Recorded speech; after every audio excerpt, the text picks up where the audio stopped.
हिसाब से विश्व के कालखंड की बात, तो हमने विश्व के कालक्रम को शारीरिक शिक्षा के हिसाब से कुछ भागों में बांटा।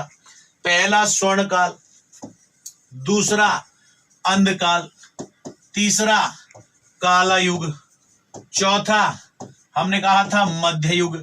और प्रश्न कह रहा है कि साहब मध्य युग और आधुनिक युग के बीच में संधि स्थल का काम किसने किया, और हमने यहां पर डाला था पुनर्जागरण काल। ध्यान कीजिएगा, आपको मैंने ये ऑफलाइन बैच के अंदर सॉल्व कराया है और बेसिक तौर पर हमने इन सब को आइडेंटिफाई किया। यूनान का काल स्वर्ण काल कहलाया। अंधकाल जब रोम का यूनान के ऊपर अधिकार आधिपत्य हो गया और ओलंपिक खेलों की संस्कृति नष्ट हो गई कहलाया। काला युग जब यूनान के साथ रोम की सभ्यता भी नष्ट भ्रष्ट हो गई।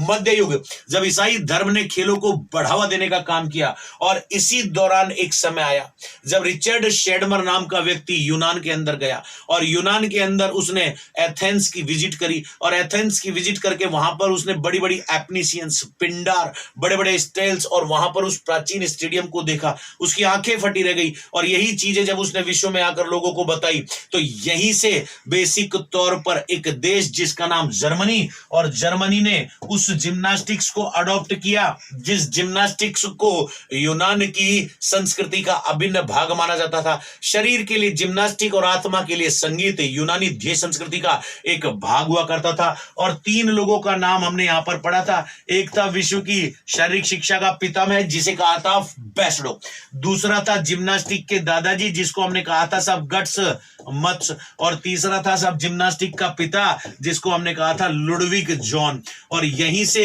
एक नई पद्धति इस संसार के अंदर आई और मध्य युग और आधुनिक युग के बीच का संधि काल किसे कहा गया? पुनर्जागरण काल को, क्योंकि इसने सोते हुए देशों को जगाया। स्वीडन के अंदर पर हेनरिक लिंग ने जिम्नास्टिक्स को पकड़ा, इंग्लैंड के अंदर आर्चिबाल्ड मैक्लोरन ने पकड़ा, डेनमार्क के अंदर बेसिक तौर पर जब हम लोग करते हैं फ्रेंच नेशगाल ने पकड़ा, और यहीं से ब्रिटेन जैसे देश और उसके साथ यूएसए ने YMCA मूवमेंट को पकड़ा, और स्वीडन के पर हेनरिक लिंग ने स्वीडिश जिम्नास्टिक्स को पकड़ा। तो भैया हम लोग इस प्रकार की गलती कैसे कर सकते हैं? सामान्य सा